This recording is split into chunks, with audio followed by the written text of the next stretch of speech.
people everywhere are screaming and begging God to deliver them from what is coming. And I turn and I look over my shoulder, and I can see this fiery mountain, basically, this giant rock entering into the atmosphere, burning as it comes through the atmosphere, breaking apart as it comes through the atmosphere. A huge part of it strikes the ocean, a huge part of it strikes the earth, and all of a sudden the earth is shaking so violently that none of us can stand up. We're all knocked off of our feet. Is Apophis on the way? I don't know, you tell me, but on April 13th, 2029, the near-Earth asteroid, I'm reading right off the thing here, Apophis will make an unprecedented close approach to Earth, passing within 20,000 miles of the Earth's surface. This will be the closest an asteroid of its size has ever come to Earth in recorded history. The visibility, Apophis will be visible to the naked eye from parts of Asia, Africa, and Europe, appearing about 3 times dimmer than Polaris. Binoculars may be needed in slightly brighter areas. The impact, astronomers don't believe Apophis will collide with Earth based on its current trajectory. However, simulations suggest a small chance that another asteroid could alter its path, through the odds of a dangerous outcome are extremely low. Earth's gravity will stretch Apophis' orbit around the sun, shifting it from the Athens group to the Apollo group of asteroids. The name origin is the asteroid is named after the villainous alien Apophis from TV show Stargate SG-1. Okay, well, wow. Listen, this is kind of very, very significant. Michael Horne, back in the day before he died, I'm going to play this clip in a second. He had a dream about an asteroid. And I'm not here to freak you out. I'm actually here to give you some comfort in the process of giving you a dream and a little reaction here. But this could be something huge, because in 2029, this is the trajectory that is when it's supposed to happen. Michael Horne had a dream of this before this all came out and gave the name Apophis. He had a dream of an asteroid hitting the Earth, and it was catastrophic. It wasn't a friendly hit. It didn't miss. It hit the Earth. Revelation chapter 8. I'm going to read that to you at the back end of this to finish it off. We're going to read it. It is one of the judgments that is supposed to happen, one of the trumpet judgments that's supposed to happen in Revelation, where a significant amount of people will die on the planet, and it's during the tribulation. Why is that significant? Because the rapture happens before the tribulation. And if 2029 is the time of the asteroid, and this is supposed to happen about mid-tribulation, how close are we to the rapture? That's the whole point of this. And there's comforting words I can give you that we're going to read in 2 Thessalonians, that Paul said that we are to comfort each other with these certain words. I'm going to read that to you as well.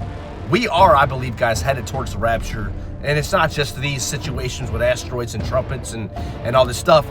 There's just a lot of science happening. Anyways, I won't give it away. Let's play the clip.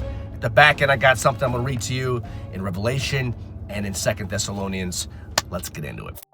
So approximately 1 year ago now, went to bed, same scenario, 2 a.m. in the morning, and all of a sudden, I woke up into this panoramic, almost like a film that's playing out in front of me, and I'm in the middle of it. And what I first thought I was looking at was a giant fiery dragon, deep up in space, moving, undulating like a serpent, racing towards the earth. Then suddenly my point of view changed, and now I was up above the object, and I could see that it was not a fiery dragon, but rather it was a giant space rock, an asteroid. And the way it was turning as it was moving through the space, and the light of the sun was glistening off of the elements of the stone, it only gave it the appearance that it was moving back and forth. Now, all of a sudden, I'm back on Earth again, and now I am surrounded by literally tens of thousands of people, and we are on a mountain, and we are running for our lives, and people everywhere are screaming and begging God to deliver them from what is coming. And I turn and I look over my shoulder, and I can see this fiery mountain, basically, this giant rock entering into the atmosphere, burning as it comes through the atmosphere, breaking apart as it comes through the atmosphere. A huge part of it strikes the earth, and all of a sudden the earth is shaking so violently that none of us can stand up. We're all knocked off of our feet. It was the most horrific thing. I can hear this terrible sound as if the earth is literally cracking, like the mantle of the earth is breaking apart. And now I'm looking back over my shoulder again, and this giant wall of water, just an enormous tsunami, hundreds of feet tall, coming up over the top of this mountain. And again, everybody's trying to run. Then these what felt like large hands come down underneath my arms and lift me up into space, and now I'm looking down upon the earth. And here's an important part about this entire thing. I'm not a scientist. I don't know what would happen if an asteroid of that size were to impact the earth. But what I saw, I later found to be exactly how scientists describe what would transpire. With the waters boiling beneath this giant burning rock, the aerosol coming up off of that, entering into the upper atmosphere, setting in motion hurricane activity, the second part hitting the earth, causing a volcano to begin erupting. So what you saw is what would actually happen, but you didn't have the knowledge of what would actually happen from a scientific viewpoint, but you still saw it. Yeah. And to use street lingo, it freaked me out. When I started doing the research, it really freaked me out. But I'll tell you the thing that strikes me even stronger. You heard a name. Yeah. What was the name? So as this is playing out, I'm terrified. All of a sudden I wake up and said, I almost fell out of bed on my face. I mean, I had cold chills all over me. I'd never seen anything this vivid or terrifying. I start writing it down, but then all of a sudden it was as if a voice. I don't know if this was just in my head or if it was an audible sound in the room, but it was as if a voice spoke, and it said one word: Apophis. All right, so that's crazy, right? Apophis. And that's what we just read in the beginning of the video, Apophis. So you say, well, what's up with the doom and gloom here, man? Come on now, where's the encouragement? Well, I'm gonna get that to you in a second. It's all about this, guys. Looking at the times we live in and saying, okay, maybe things are speeding up. Maybe the fig tree is like really ready. Maybe the birth pangs are in motion and the baby's almost here. I mean, look at, the Bible's clear in many other ways. Jesus is coming back. But Revelation chapter 8, verses 10, I'll read this to you. It says, and the third angel sounded, and there fell a great star from heaven, burning as it were a lamp, and it fell upon the third part of the rivers and upon the fountains of waters. And the name of the star is called Wormwood. Now, is this Wormwood? I don't know. Apophis, is it something different? Does it come after Wormwood? Is Wormwood the after effect of Apophis? I don't know.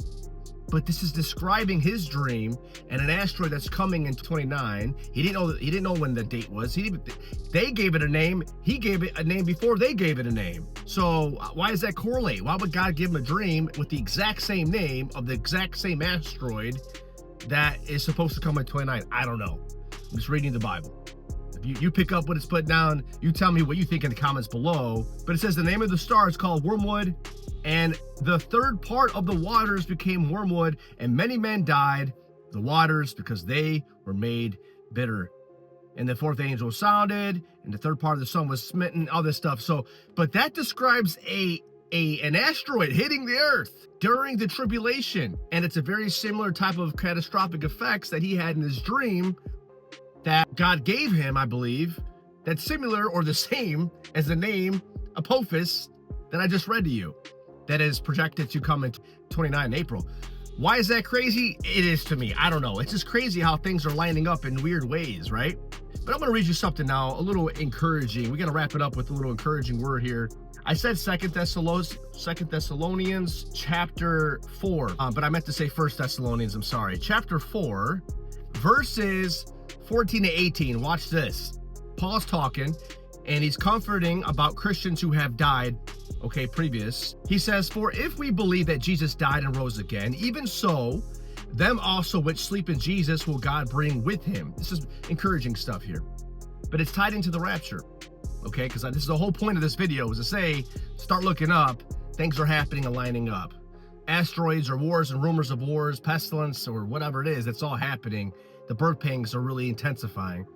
Verse 15, for this we say unto you by the word of the Lord, that we which are alive and remain unto the coming of the Lord shall not prevent them which are asleep.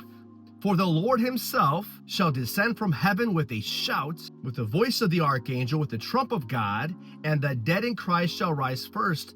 Then we which are alive and remain shall be caught up together with them in the clouds to meet the Lord in the air, and so shall we ever be with the Lord. And verse 18 says, wherefore comfort one another with these words. So an asteroid isn't comforting, I get it. But what is comforting is knowing that asteroid is supposed to hit during the tribulation. Well, good news is, guys, the rapture happens before the tribulation, before any asteroid hits, and that's comforting to me. So start looking up. The Bible says when you see all this stuff happening, Jesus says to freak out. No, he didn't say freak out. Just kidding. He says, look up because your redemption draws nigh. Rejoice. Get ready. Comfort each other with these words. Yeah, we see all the news. We see the headlines. We see the chaos. We see all the chaos in the world, the nations and rising against nations, the earthquakes. We see the persecution. It's crazy. It's terrible, but it's all biblical because it has to get this way to prepare for the Lord's return. I truly believe that. So be ready, get ready, look up, pack up. We're going up. And that's encouraging to me. So comfort each other with these words. So if you are encouraged and informed in any way, or if you enjoyed this video reaction, do me a huge favor, subscribe to the channel, share the video with a friend who you know who needs to hear it. And that's all I got, man. I hope you like it. I'll see you in the next one. Take care and God bless.